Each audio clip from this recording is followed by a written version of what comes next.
السلام عليكم ورحمة الله وبركاته. أنا امبارح كنت طالعة فكلهم بيقولوا لي أنت زعلانة وعينيكي باين فيها الزعل، وفي إيه ومتضايقة ليه؟ كل بيت فيه قرف، وكل بيت فيه بلاوي، ومش عارفة أقول إيه، بس يعني كل بيت فيه حاجته. وأنا فعلا امبارح كنت متضايقة جدا، وما كانش المفروض إن أنا أطلع، وكنت طالعة بطريقة غير طبيعية وشكلي غير طبيعي ومتنرفزة.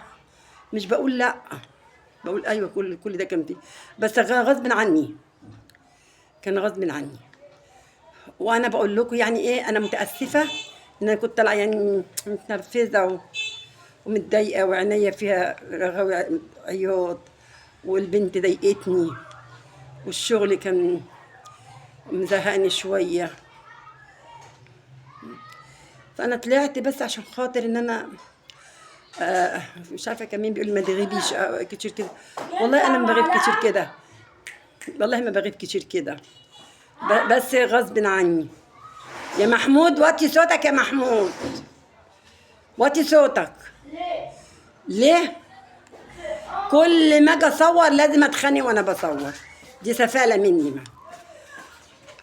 فمعلش بقى سامحوني ان انا يعني طلعت متنرفزة وطلعت متضايقة وطلعت، بس يعني كنت عايزة برضه اقول حاجة، ان مش عارفة كان عندي حاجات كتير، بس مش عايزة اقولها، لان هيقولوا ايه لسه هتقولي بقى على الشباب وعلى مش عارف. لا، بقول على الشباب وبقول على السجاير، السجاير مش هتموتكم على فكرة.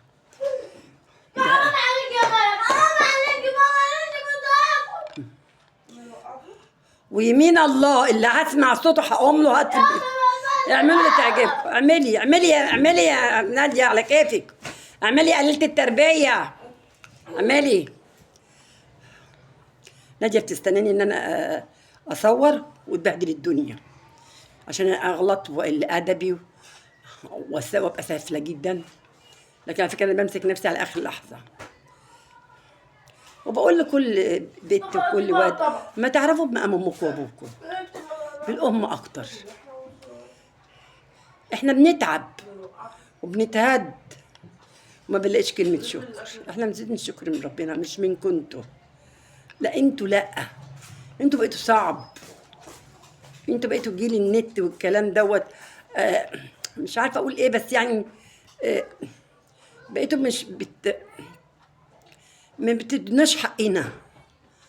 هو عمركم ما تدونا حقنا، حتى لو شلتونا على دماغكم عمركم ما هتدونا حقنا.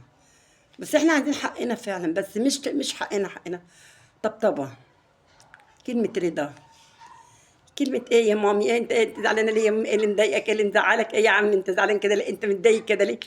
كلمتين كده يخلوا بساط اهي كلام، بس يخلوا الواحد يعني تدعي لهم بدل ما تدعي عليهم.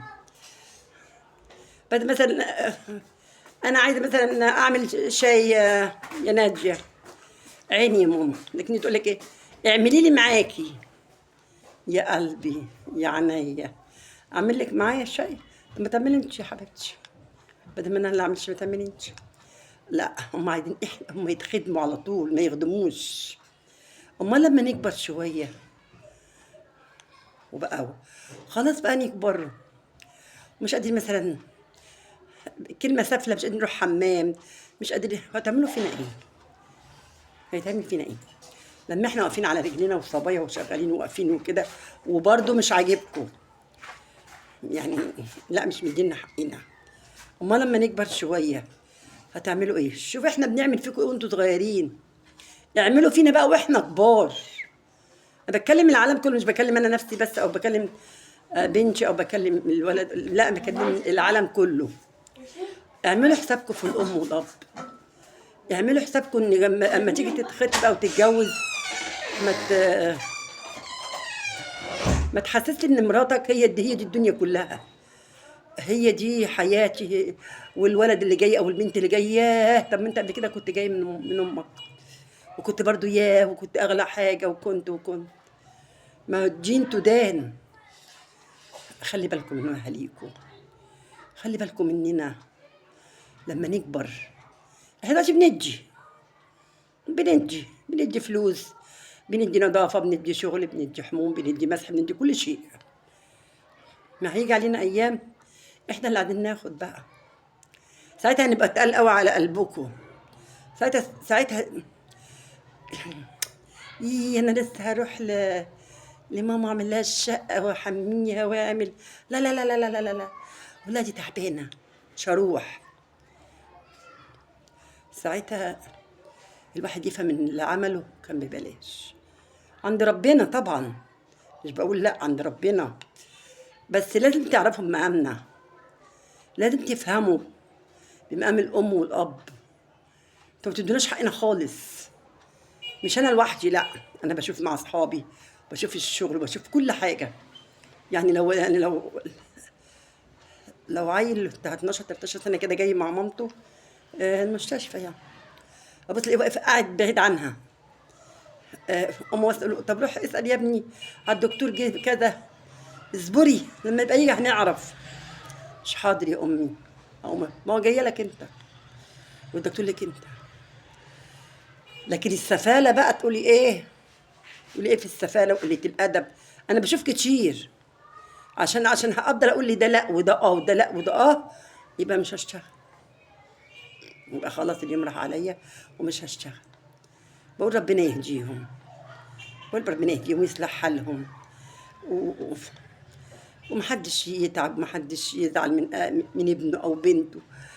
انا بزعل لان انا عصبيه جدا، ولما بكره حد لا بكرهه. لما حد بيعمل فيا حاجات كتير، يعني انا بعمل كتير كويس قوي، كتير معاكي ومعاه مع اي حد، معاكي ومع كل. لكن ساعة ما بلاقي اما اعمل مرة واثنين وثلاثة واربعة وما بلاقيش رجا، ما بعرفش ارجع تاني. تقولي لي ارجعي تاني يعني الصالحي مع فلان، اقول لا خلاص، انا اديتها كتير وما لقيتهاش ادتني ربع اللي حتى لو الصحاب، حتى لو الصحاب ان ما كانش الصحبه بتاعت زمان كده اللي كنا بنسمع عليهم. كنت اقعد عند عمتي الاقي عمتي كانت خياطه، كنت اقعد جنبها وانا صغيره كده 7 سنين 8 سنين، قاعده جنب عمتي تقول لي اعملي دي اعمل. يجي اصحابه، يجي صحاب عمتي يقعدوا جنبها، الاقي صحوبيه بجد بيحكوا لبعض. انا بكره مثلا هعمل شويه كحك، انزلي اعملي معايا، يلا مش عارفه نعمل ايه. في حب في صداقه، صح، كان في. تقول لها يا طنط انت بتعملي الكحك ده، تقول لي اه يا بنتي جنبنا وتعلمي عشان لما تكبري وتتجوزي تعرفي تعملي الحاجات دي في بيتك. عيله، ومش ام اللي بتقول لها، دي جاره. ومع ذلك الجاره كانت، انا امي ما شفتها ما اعرفش يعني، الجاره كانت اطيب من الام. بس انا طالعه دلوقتي عشان اقول لكم انا ما قلتش اي حاجه خالص طبعا، طالعه اقول لكم لا الحمد لله انا ما فيش حاجه. واللي بيقول لي عينيك زعلانه واللي بيقول لي انت متضايقه لا خلاص، خلاص بقى، كنت متضايقه شويه وربك فكها خلاص. بس انا زعلانه من ناديه برضه، مش هقول لكم ان انا لا زعلانه من ناديه، لان هي ما غسلتش معاها، ما غسلتلهاش غسيل. امبارح قلت لها والله ما انا غسله، فعلا ما غسلتش. مش هكتر عليكم بقى عشان انا ايه يعني كنت زي خارجه من تعب شويه، لان كنت تعبانه فعلا، وحتى كان عينيا باينه وقعدتي وكلامي كان باين، وقالوا لي، فانا طالعه اقول لهم يعني لا انا بخير والحمد لله. وكنت مرة بقول لهم لا انا لما اتكلم معاكم بقعد بهزر واعمل واتكلم. ايوه فعلا انا بحب اهزر معاكم واحب اتكلم واحب بلاقيكم. واللايك بقى والشير والاشتراك بقى، متنساش بقى. سعيدة.